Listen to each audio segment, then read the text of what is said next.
دنیا ایک ایسے معاشی اور جغرافیائی موڑ پر کھڑی ہے جہاں عالمی کشیدگی نے نہ صرف بین الاقوامی سیاست کو متاثر کیا ہے بلکہ عالمی معیشتوں کی بنیادیں بھی ہلا کر رکھ دی ہیں۔ مشرق وسطیٰ میں بڑھتی ہوئی بے چینی، بڑی طاقتوں کے درمیان تجارتی تنازعات، عالمی سپلائی چین میں رکاوٹیں اور خام تیل کی قیمتوں میں مسلسل اتار چڑھاؤ نے دنیا بھر کے ممالک کو شدید دباؤ میں مبتلا کر رکھا ہے۔ درحقیقت عالمی منڈی میں جب بھی تیل مہنگا ہوتا ہے تو اس کے اثرات سب سے زیادہ ترقی پذیر ممالک پر پڑتے ہیں، کیونکہ ان معیشتوں کا بڑا انحصار درآمدی ایندھن پر ہوتا ہے۔ یہی وجہ ہے کہ عالمی کشیدگی کا سب سے بڑا معاشی بوجھ بالآخر عام آدمی تک منتقل ہوتا ہے، جہاں مہنگائی، بے روزگاری اور قوت خرید میں کمی جیسے مسائل شدت اختیار کر جاتے ہیں۔ پاکستان بھی اسی عالمی دباؤ کے درمیان ایک نہایت نازک معاشی مرحلے سے گزر رہا ہے۔ ایک طرف عالمی منڈی میں تیل کی قیمتوں کا غیر یقینی سلسلہ جاری ہے تو دوسری جانب ملک کے اندر مہنگائی پہلے ہی عام شہری کی زندگی کو شدید متاثر کر رہی ہے۔ روزمرہ استعمال کی اشیاء، بجلی، گیس اور ٹرانسپورٹ کے اخراجات مسلسل بڑھ رہے ہیں، جبکہ عوام کی آمدنی اس تناسب سے نہیں بڑھ رہی جس رفتار سے مہنگائی میں اضافہ ہو رہا ہے۔ ایسے حالات میں پیٹرولیم مصنوعات پر عائد لیوی نے عوامی پریشانی میں مزید اضافہ کر دیا ہے۔ حکومت کے بقول پیٹرولیم لیوی میں مسلسل اضافہ دراصل IMF پروگرام کی ان شرائط کا حصہ ہے جن کے تحت حکومت کو محصولات بڑھانے اور مالی خسارہ کم کرنے کی ذمہ داری دی گئی ہے۔ نتیجتاً ہر نئے مہینے کے ساتھ عوام کو پیٹرول اور ڈیزل کی قیمتوں میں اضافے کے خدشات کا سامنا رہتا ہے اور یہی اضافہ مہنگائی کی نئی لہر کو جنم دیتا ہے۔ دوسری جانب سنگین صورتحال یہ ہے کہ آنے والا مالی سال کا بجٹ بھی IMF کی نگرانی میں تیار کیا جا رہا ہے، جس نے عوامی سطح پر تشویش میں اضافہ کر دیا ہے اور اس حوالے سے حکومت اور IMF کے درمیان بجٹ مذاکرات باقاعدہ طور پر جاری ہیں۔ اسی تناظر میں IMF نے آئندہ مالی سال کے لیے تقریباً 15,300 ارب روپے محصولات اکٹھے کرنے کا ہدف دیا ہے۔ یہ ہدف پاکستان کی موجودہ معاشی صورتحال کو دیکھتے ہوئے نہایت سخت تصور کیا جا رہا ہے، کیونکہ معیشت ابھی تک مکمل طور پر بحال نہیں ہو سکی، صنعتی سرگرمیاں محدود ہیں، کاروباری طبقہ دباؤ کا شکار ہے اور عام شہری پہلے ہی مہنگائی کے بوجھ تلے دبا ہوا ہے۔ ایسے میں ذرائع کے مطابق حکومت آئندہ بجٹ میں 215 سے 230 ارب روپے تک کے نئے ٹیکس عائد کرنے پر غور کر رہی ہے، جبکہ مزید 215 ارب روپے ٹیکس انفورسمنٹ اور وصولیوں کے نظام کو سخت بنا کر حاصل کیے جائیں گے۔ اس کا مطلب یہ ہے کہ حکومت نہ صرف نئے شعبوں کو ٹیکس نیٹ میں لانے کی کوشش کرے گی بلکہ پہلے سے ٹیکس ادا کرنے والے طبقات پر بھی مزید دباؤ بڑھ سکتا ہے۔ تنخواہ دار طبقہ، چھوٹے کاروبار، پراپرٹی سیکٹر، درآمدی اشیاء اور ممکنہ طور پر بعض سروسز سیکٹرز بھی اضافی ٹیکسز کی زد میں آ سکتے ہیں۔ اگر ایسا ہوتا ہے تو مہنگائی کی ایک نئی لہر جنم لے سکتی ہے، کیونکہ پاکستان میں اکثر نئے ٹیکسز کا بوجھ بالآخر صارفین تک منتقل ہو جاتا ہے۔ اب اس تمام صورتحال میں مزید تشویش اس وقت پیدا ہوئی جب حکومت کے قرض کی وصولیوں کے تازہ اعداد و شمار سامنے آئے، جیسا کہ اسٹیٹ بینک آف پاکستان کے مطابق مارچ 2026 تک وفاقی حکومت کا مجموعی قرض بڑھ کر 80,524 ارب روپے یعنی تقریباً 288 ارب ڈالرز تک پہنچ چکا ہے۔ یہ اعداد و شمار صرف ایک مالی ہنسا نہیں بلکہ پاکستان کی معاشی سمت کا اہم اشارہ بھی ہے۔ اس کا مطلب یہ ہے کہ حکومت کی آمدنی اور اخراجات کے درمیان فرق اب بھی اتنا زیادہ ہے کہ ریاست کو اپنے مالی نظام کو چلانے کے لیے مسلسل قرضوں کا سہارا لینا پڑ رہا ہے۔ اسٹیٹ بینک کے مطابق رواں مالی سال میں حکومت کا مجموعی قرض 2,636 ارب روپے بڑھا ہے، جبکہ مالی سال کے ابتدائی حصے میں حکومت نے ستمبر تک تقریباً 1,283 ارب روپے قرض واپس کیا ہے، لیکن اس کے بعد حکومت کے ستمبر سے مارچ تک دوبارہ 3,919 ارب روپے کا جو نیا قرضہ لینا پڑا ہے۔ اس کا واضح مطلب یہ ہے کہ حکومتی مالی ضروریات، محصولات اور اخراجات کے درمیان موجود خلا اب بھی برقرار ہے اور قرض واپس کرنے کے باوجود ریاست کو دوبارہ مزید قرض لینا پڑ رہا ہے۔ اس وقت ماہر اقتصادی امور ہارون شریف صاحب نے ہمیں جوائن کیا ہے۔ السلام علیکم، بہت بہت شکریہ، thank you very much for joining اس۔ اس وقت ظاہر ہے جو اکنامک کنڈیشن ہے اور سب جانتے ہیں کہ خطے کے اندر ایک کانفلکٹ ہے اور اس کانفلکٹ نے بڑی بڑی معیشتوں کو ہٹ کیا ہے۔ پاکستان از نو ڈفرنٹ فرام دیم۔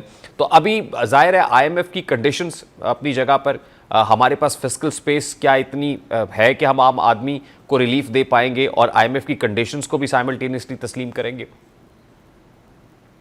جی بہت شکریہ۔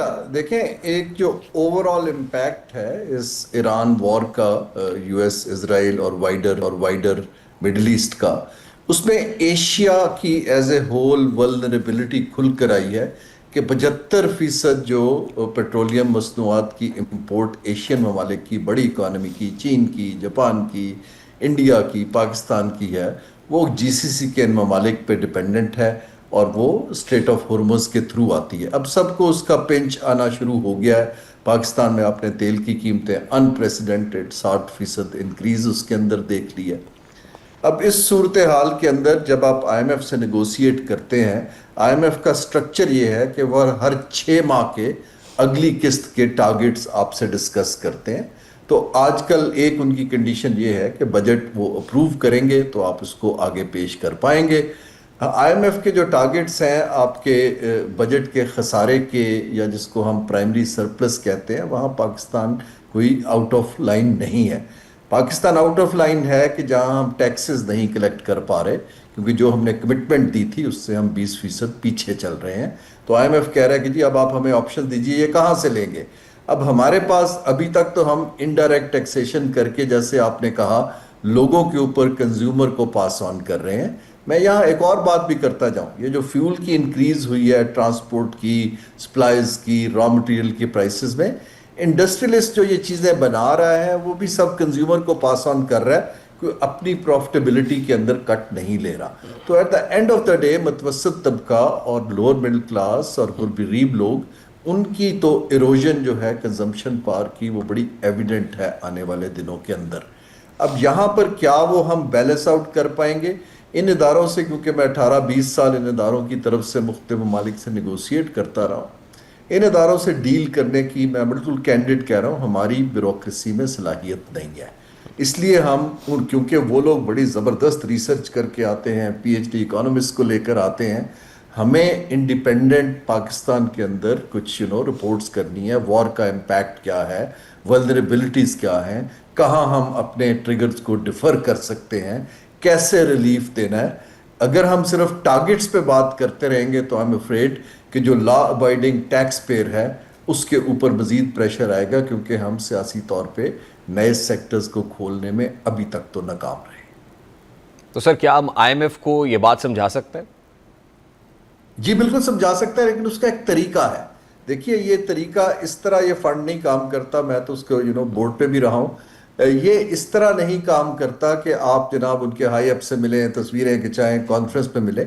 آپ کو ایک اکنامک آرگومنٹ بنانا پڑتا ہے مضبوط, اور ایز اے کلائنٹ بھی بنانا پڑتا ہے, اس کو انڈیپینڈنٹ بڑے ایکسپرٹ سے ویٹ کرنا پڑتا ہے کہ دیکھیں پاکستان کے اوپر وار کا بڑا سویئر امپیکٹ ہے. اگر آپ نے معیشت کو چلانا ہے, روزگار کو رکھنا ہے, ایکسپورٹس کو سٹیبل رکھنا ہے, تو پھر آپ کو کچھ تبدیلیاں کرنی ہوں گی.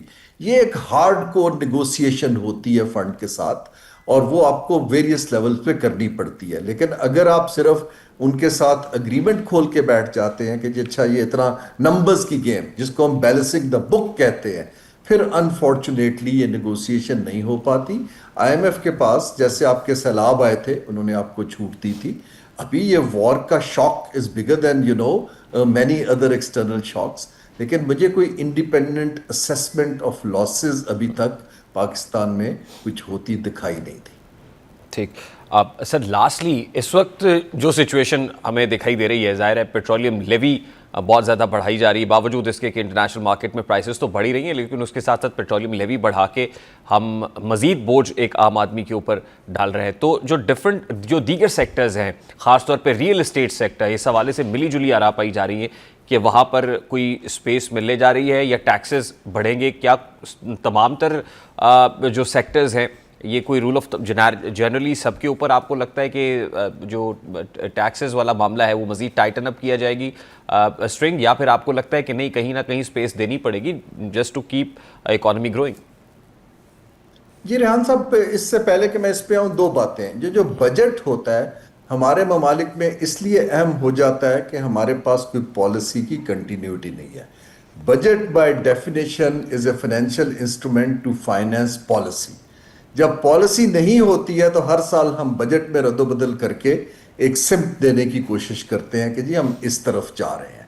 اب جو یہاں پر صورتحال ہمیں اس وقت دکھائی دے رہی ہے کہ یہ جو بجٹ آ رہا ہے اس کے اندر جیسے ہم نے ابھی بات کی کہ ریلیف کے چانسز تو بہت کم ہیں, کیونکہ ہمارے پاس جو انٹرسٹ ریٹ بھی بڑھ گیا ہے, اس سے اس کے اوپر پریشر ہمارے, کیونکہ 65% قرض تو حکومت لے لیتی ہے. تو یہاں پر جو ہے ابھی ہمیں بہت دھیان سے ایک ٹریڈ آف کے اوپر کام کرنا ہے. ٹریڈ آف یہ ہے کہ آیا آپ صرف کتاب کو بیلنس کرنا چاہتے ہیں انڈائریکٹ ٹیکسز لگا کے اور لوگوں کو مزید سکویز کر کے, یا آپ پاکستان کی فیوچر گروتھ کی پالیسی کو الائن کرنا چاہتے ہیں فیوچر کے لیے. ان دونوں میں بہت فرق ہے. ابھی تک ہم صرف ٹائم بائی آؤٹ کر رہے ہیں کہ ہمیں 3 ماہ 6 ماہ اور مل جائیں، ہم کسی طرح نمبرز پورے کر لیں. یہ سسٹینیبل ماڈل نہیں ہے. جب تک ہم پاکستان کی دیکھیں نا، at the end of the day economics کہتی ہے کہ ایکسپورٹ اور امپورٹ کا تناسب کا گیپ کلوز کرنا ہے. ایکسپورٹر جو ہمارا کمپیٹیٹیو ہے اس کے پیچھے کھڑا ہونا پڑے گا. جو غریب آدمی ہے اس کو تو آئی ایم ایف سپورٹ کی اجازت دے دے گا BISP کے تھرو. مڈل کلاس کے لیے کوئی ادارہ جاتی طریقہ نہیں ہے. اس کو آپ کو اکنامک اپرچونٹی دینی پڑے گی اور وہ پالیسی سے آتی ہے. تو اس ٹریڈ آف میں آئی ہوپ کہ پاکستان اب اپنی ایک سسٹینیبل گروتھ کی چیزوں کی طرف جائے، نہ کہ چھوٹے چھوٹے شارٹ ٹرم بجٹری میز سے اپنی کتاب کو بیلنس کرے.